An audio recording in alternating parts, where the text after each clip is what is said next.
Good evening, everyone. The question I would like to explore with you all today is this. Are we freed by our brains, or are we actually imprisoned by it? Easy question, right? Okay, I'm going to have to look at you, because my first question to you all, so show of hands, raise your hands if you have a brain. Okay, that's a relief. Okay, good, good. Raise your hands if you have 2 or more brains. Okay, I can see a few of my students are probably here. Okay, great. This is interesting because we default to thinking that we only have this northern cephalic brain. And granted, this is a really important CEO, by all means, but it's not the only one. We have quite a lot of other organs that actually serve exactly the same purpose as brains, insofar as they learn, they unlearn, and they are these massive powerhouses where we store quite a lot of neural connections, wisdom, and experiences. For example, our heart, our gut, our uterus, they also are brains. Now, they are often ignored in this world that perhaps rewards flawless masks and rational thinking amongst anything. Now, another quick show of hands. In fact, you're going to stand up instead. Who has ever here felt trapped by your own web of thoughts? Stand up. Okay, wow, that's everyone, great. Okay, you can sit down now. We don't want everyone squatting for now. There are some types of neurons where are stored in all of our brains that actually reflect our reality. They mirror our reality. They are called mirror neurons. And they reflect a reality that is very biased, very much conditioned by everything that we come through in life, all our patterns, our unconscious beliefs, and specifically, all those experiences. Which means that we see the world through these very cloudy lenses.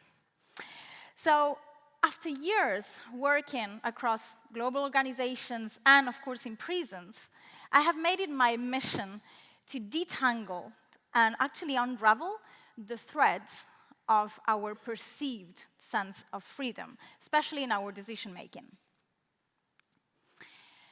Again, hands up, if you have ever made a decision that you regretted. I'm in good company here. Yeah, okay. Hands up if you've ever made a decision that led to negative outcomes for yourself or for others. Right. My key learning working in prisons is that we are all of us, just one decision away from being behind bars. We tend to think that prisons are these places where actually only really bad people go. Actually, nothing further from reality, because just one drink too many behind the wheel, a late tax filing, a fatal accident in a manufacturing plant, and the board and exec members end up in prison. Now, the very first thing that people ask me every time I mention that I work in prisons is, actually, is it safe there? Is it not really dangerous? Well, to answer this question, when I work in prisons, this is the place where I feel the most human. I feel human because I only have, similarly to Diana, I only have pen and paper and all my senses, nothing else. No distractions, digital or analog. I only get to be human. I get to absorb humanity in all its forms, all its colors, shapes. I actively listen to people. They listen to me, I want to think. And I just get to be that human with all my senses. How liberating is that? Now, it's interesting because this is a big contradiction when we think about prisons and safety, or prisons and humanity. Now, research shows that we make, on average, 35,000 choices or decisions per day. 35,000. Of those, 95% are unconscious. Unconscious. 95% of our daily decisions are completely unconscious. In my group of inmates, most of them are about to be released on probation, on parole, forever. And I know they need to work really, really hard to, of course, reintegrate in a society that ostracizes ex-cons. They get out with a specific label. Now, most of them tell me that that's not the thing they are really scared of. What they are scared of is indoctrinating themselves with some societal norms that they are freed from. Now, a tiny proportion of them might well reoffend, tiny proportion, much less than what people think. And they will reoffend because they no longer have a shelter, they don't have a structure, they don't have a family, they don't belong. We're tribes, we're still tribes. And therefore, they will need to come back to a structure, to a sense of belonging. Now, the only common denominator across all of them is that they have done this reflection. They have spent years reflecting with all their brains to really understand the why, to really understand what led them, what one decision led them to be behind bars. So I really invite you to find those questions, to rewrite the narrative that has shaped who you are now. Do you think, again, hands up, do you think you have a greater sense of freedom than anyone that is perhaps behind bars? Okay, mixed group, right? Again, in my work in between boardrooms and prisons, I've witnessed firsthand the big paradox of freedom. Yes, granted, the inmates I work with, of course, they might be physically deprived of freedom, but actually mentally, they are a lot freer than perhaps quite a lot of us. When I bring this back to organizations and leadership teams, I see other forms of bars, human bars, ego, bias, in our pursuit to sometimes even do the right thing. So, from an ethical, neurobiological, and of course philosophical point of view, freedom is hardly likes on Instagram. It's hardly KPIs that always need to be positive. It is hardly those noise-canceling devices that we all wear. It's hardly the bulk buy that we do senselessly online that clutter our lives. And it's definitely not this hamster wheel we are trapped into, or the big paychecks. Freedom is pausing and connecting as humans. Now, I invite you, and this is an open invitation to all of us, I invite you to feel again.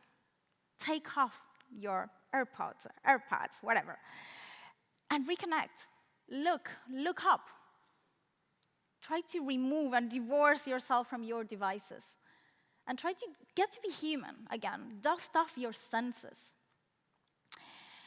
Understanding what are the layers, the filters that cloud our vision is what will really detangle our humanity again and rekindle it. So, for the teams I work with, we normally pause, review, and debias all the processes, from recruitment to strategy to who do we promote to offboarding and pretty much anything in between. To the inmates I work with, we work with actually ensuring that the past remains there in the past and we learn from those mistakes. To my students, I invite you, as Ian beautifully did as well before, to be consciously loud and amplify the voices of people that are not heard. We're living truly fascinating times where we are in the process of humanizing artificial intelligence, but dehumanizing ourselves in the process. So, as with everything, I am a firm believer we need to embrace AI and technology, absolutely.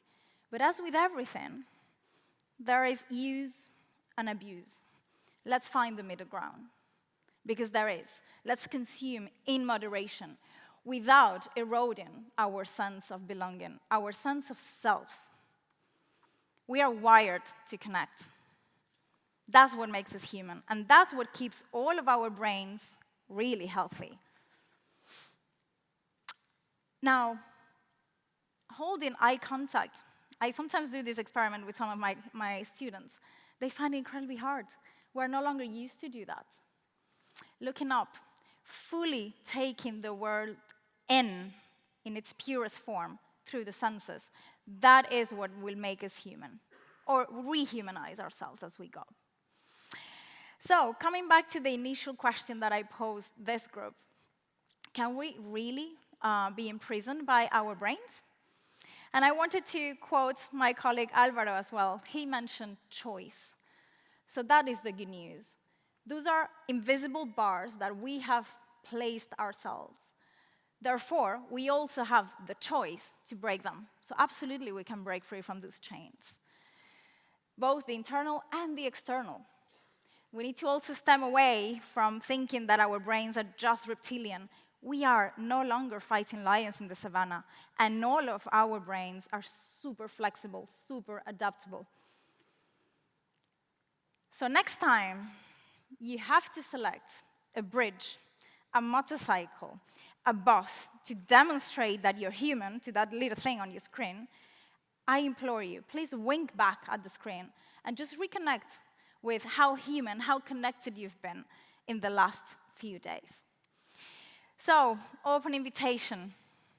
Yes, at the end of the day, we are one decision away from being behind bars. That's true. But equally, we are one decision away from rewiring our brains and being drivers for change. Our brains certainly will thank us for it. Thank you.